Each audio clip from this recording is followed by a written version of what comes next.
Hi everyone and welcome to my show. Glad to have you on board and just want to say please subscribe to my channel, ring the bell for further notifications. Love to see your comments and please continue to send them accordingly.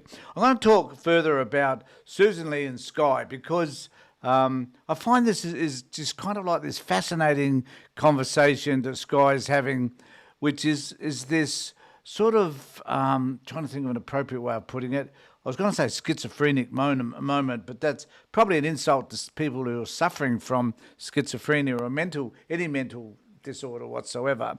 But it's kind of like also a paranoid moment. It's a moment where you've got this split personality, and you're not too sure who you are, why you are who you are.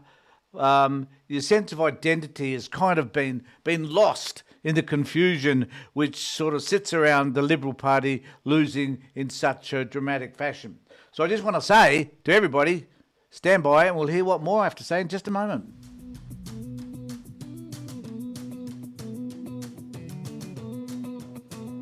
So I've got a couple of clips to play that I think may interest you. And I guess the first one is part of this split personality Sky News shit, which is really about Sharri Marson deciding that she has to have a go at Sussan Ley. Now, look, I'm going to sit back and watch what happens with regard to the Liberal Party leadership. I'm not going to buy into it too much. They need to decide what their future means. The fascinating aspect of it all will be whether they choose to be more moderate, more centre of right, if you like, or they wish to be more conservative. Now, Sussan is seen as perhaps more moderate, which is insulting to many of those people on the right of politics, and particularly Sky News. So this is part of their confusion, I think. They don't know where to place her. They don't know how to respond to her.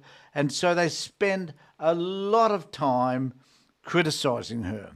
Now, Sharri Marson has decided that because Sharri's the most fabulous journalist on this planet, and we certainly, under all circumstances, must believe everything that Sharri reports, as she did with Wuhan, as she did with the virus, telling us where it all came from before the scientists have even made up their mind and the investigations had even taken place.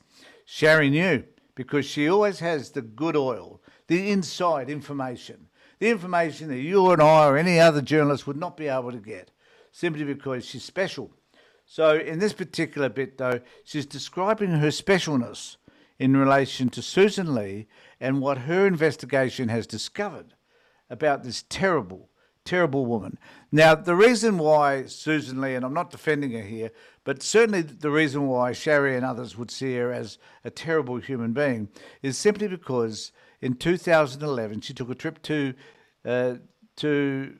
Israel, and while she was there, she felt some empathy for the Palestinians. So this is before Gaza, remember, and she felt, I guess, a sense of, empathy perhaps towards what was happening on the West Bank and how that was impacting Palestinians.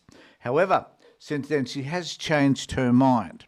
Now, for people like Sharri who are devout IDF defenders, they tend to believe that no matter what anybody else says about the situation in Gaza, if they take an anti-IDF perspective, then they're simply anti-Semitic. And so we ignore, as I've discussed before, the genocide that actually is Gaza. So this is Sharri's take on this, and I find it somewhat fascinating to see why, or to wonder why it is she decides to attack Sussan Ley in the way that she does. But first tonight, an investigation has found the new Liberal leader, Sussan Ley, failed to declare personal expenses paid by the anti-Semitic Palestinian Authority. Her office launched an internal investigation after I discovered in January that Sussan Ley had failed to declare accommodation after I discovered. I don't know, maybe there was some reporting on this that she made. I haven't seen it, but clearly no one really cares about it because they made a Liberal leader anyway. Meals and transport paid by the Palestinian Authority on a trip to the West Bank in 2011. Well, that would do it for Sharri. The PLO paid for this trip in 2011. Wow. This person, from that moment on, according to someone like Sharri Marson, an IDF apologist, this would have been the most terrible thing that anybody could do. The Labor politicians who went on that trip did declare gifted meals, transport and accommodation from the Palestinian Authority, but Sussan Ley didn't. At the time, she was a strong critic of Israel. She demanded Palestinian statehood, accused Israel of occupation, and even sponsored a Palestinian child. But it's her failure to declare expenses that's in breach of parliamentary guidelines. When I reported this in January, her office told me they'd launched an internal investigation. And today, just one day after she became leader, her spokesman said an administrative oversight occurred whereby Ms. Ley's disclosures were not updated to reflect the fact that some accommodation, some meals and ground transport were provided by the Palestinian National Authority. In January 2025, Ms. Ley formally made that declaration to the Deputy Clerk of the Parliament, and the Deputy Clerk confirmed the matter was resolved. Now, the question here really is, what is her sin? Is her sin that she failed to declare? Is her sin that she is a woman? Is her sin that she simply won a majority of the Labor Party caucus vote? You know, what is her sin? Is her sin primarily that she didn't make this declaration when all the other the other members of that trip, when they went to Israel, that they made their declarations earlier than she did? Now, we don't know the reason why. The question for me is really, why is it that Sharri decided to attack her at this particular point? And I believe the sole reason why Sharri has decided to attack her was that at that time, she was pro-Palestinian. And that annoys Sharri to this day. So she's decided to have a go at her. And now, to me, this is crappy journalism. This is the worst form of journalism because it's just so integrated with biases and hate and disrespectful. But it does represent the Sky News, and it does represent, to some extent, the Murdoch press. But there are other ways, of course, of viewing this. And I'll take you... so there's a whole host of other things happening as well. So Andrew Bolt, though, does offer some sort of defence for Sharri. It's not for Sharri, but for Sussan Ley. And this is his defence. We're told by women that the Liberals need more women leaders. But when the Liberals did yesterday elect their first female leader, Sussan Ley, she gets it in the neck from women. Like today from Fiona Scott, a Vice President of the Federal Liberal Party, and like Ley... No, she got it from Sharri Marson. He's about to play this clip anyway from the Vice Chair of the Liberal Party, or Vice President, whoever she might be. And he has a go at her because she kind of fluffed it in an interview with Sunshine or with some other TV network. Actually of the Liberal left. I couldn't believe her dismissive response when she was asked if Ley would actually last long. So notice now we have this discussion about the Liberal left. So those that are now on the left in the Liberal Party are going to be attacked by the Conservatives, such as Andrew Bolt, on the right. Even though in this instance he's not attacking Sussan Ley, I don't think, directly, as did Sharri Marson. As a leader of this divided party. How long do you give her? I don't know. I mean, a day's a long time in politics, Carl. So that's not exactly a ringing endorsement. Not much confidence there. Well, you know, it could be a day. It won't be a day. I'm being cheeky. But I mean, look, you don't know what the political tides will bring. Lots of caveats there, Fiona. Did you not back her? I'm not in the party room. So. But I mean, in terms of support publicly, I mean, it doesn't sound as though you're that confident with her being chosen as leader. Oh, that's not true at all. I think Sussan is fantastic. Now, Scott later said, it was a joke, it came out wrong, of course I was a big supporter. But seriously, she got plenty of hints, as you saw in that clip, to take the off-ramp. Maybe she wasn't doing the team thing, really. And if it was a joke, it was the kind of joke that's a joke but no joke kind. On Channel 10 too, various women had a crack at Ley like this. Added an S, the second S in the middle of her name, is a bit of good luck, numerology. She was told to do that. It's clearly paid off today. So I guess the point is that here's Andrew Bolt now making excuses for her and offering up all these criticisms that have been made of Sussan Ley. Personally, I just think let it go. Whatever happens, happens. And we'll judge her on her politics and the fact that she'll make decisions along the way which we will either agree with or disagree. I'm going with possibly disagree with. and then there's people like Rowan Dean, another fabulous individual that I just admire so much. And this is really about Australians not understanding who Sussan Ley is, because Sussan Ley has only been the deputy leader of the Liberal Party. She wasn't deputy leader of the coalition. That was Little Proud, but she was. I think she was kind of forthcoming in lots of ways. I knew who she was, but there again, I follow politics. I understood her stance on many things because I've also watched Question Time. So I'm crazy. I accept that. But this is another angle. So this is the split personality of Sky News. So I've had Sharri, who doesn't like her because for a whole lot of variety of reasons, but because of her stance for Palestine initially. We've got Andrew Bolt, who attempts to defend her, but that raises the criticisms of her anyway.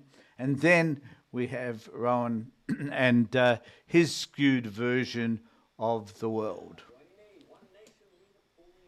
Former Speaker of the House, and Bronwyn Bishop.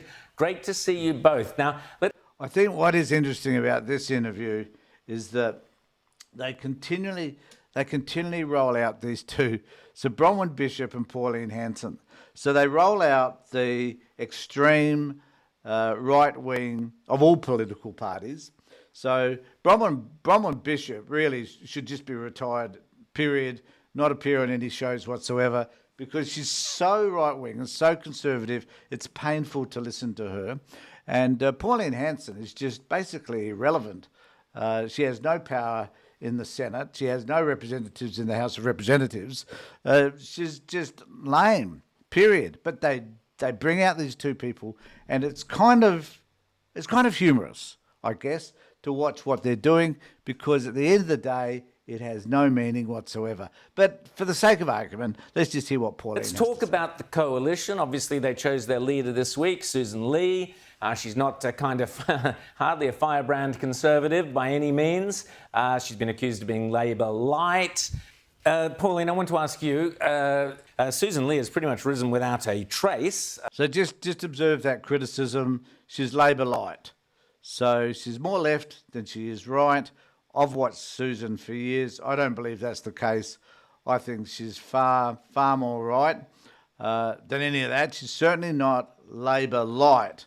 That's kind of like, I guess, if you're a Liberal person, if you're Sussan, that would be an insult. Over a quarter of a century in Parliament, there was a kind of dancing like Tina Turner event stunt at one point. That's pretty much it in terms of a couple of travel rorts issues. But what do you know of Sussan Ley, and do you think the coalition are splitting? And again, why would anybody care what Pauline Hanson has to say around this? So it also indicates to me that Sky are very short of political discussion right at this point. if it needs to be around Sussan Ley for one thing, and if it needs to be Bronwyn Bishop talking about it for another. Will they find policies that they work together on? And is there any chance we could even see them talk about abandoning net zero? Well, I'm just the same as a lot of the public. They wouldn't have a clue who Sussan Ley is. They haven't really seen much of her. They don't hear much from her, apart from doing her stint every week on Sunrise. Apart from that, Well, I guess that means the people that watch Sunrise would know who she is. And there's been heaps of clips with her arguing with the Labor Minister on many occasions on Sunrise. So I guess there are some people, if you watch Sunrise, who do know who she is. I don't think she's played much of a role in it. I don't have a lot of confidence in her, but I congratulate her on being appointed. Oh, so thoughtful and so loving and caring of you, Paula. As the first female to lead the opposition, the coalition party.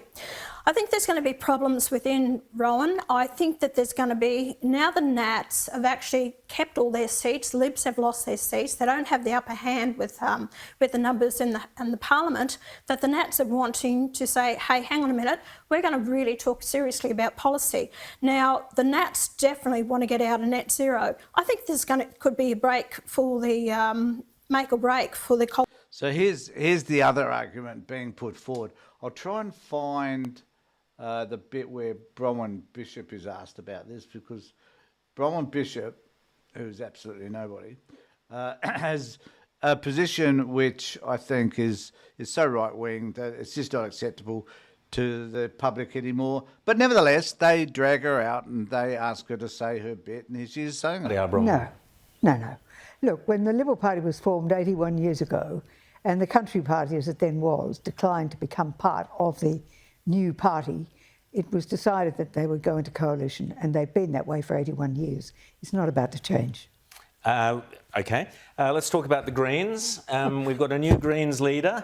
I think there are serious questions about whether the coalition can hold it together if they don't jointly abandon net zero, because that, in my opinion, is going to be the big issue going forward. And if you've got one part of the coalition who is hanging on to net zero and the other saying, no, we've got to get out of it, I think that's a major split, Bronwyn. So I'll repeat my question. Can the coalition survive that split on net zero? Well, I think it can. There have been issues before where they'll take a different stance on something. Personally, I'd get out of net zero. I'd be out of the Paris Agreement because I don't... Yeah, you would, because you're just a crazy, stupid old person, frankly. 70% of the world isn't part of the... Oh, it's a shitty argument. I'm overhearing that. Australia is not the rest of the world. It's not Europe. It's not anywhere else. It's just a crappy argument. Not going to play any more of her, because she's an embarrassment, quite frankly. So so we're going to be seeing, I believe, a lot of this fractured version of of the Liberal Party and the Nationals, and should they be joining together. Now, I've said this before. My father, who was he was a candidate for the Liberal Party back in the 70s, he used to say that the Nationals hated the Liberals and Liberals hated the Nationals. And I believe that's the case. I wouldn't be at all surprised if we saw them break at this particular point. They need each other to be in government, admittedly, but they will have diverse opinions. The Nationals are far right about climate change and a whole host of other issues than what the Liberal Party are. And there will be a battle somewhere about trying to seek some sort of agreement as to which policy they should follow. And they might have to go their own paths around certain policies because they will not be able to agree on them. If the Liberal Party decide to go with the Nationals, they're going to move further to the right, which is going to put them in the wilderness for a long, long time. So let's see what happens. In the meantime, please remember to subscribe to my channel, ring the bell for notifications, make some comments about how you think and feel about all of this below. In the meantime, take care, look after yourselves, and more importantly, be safe.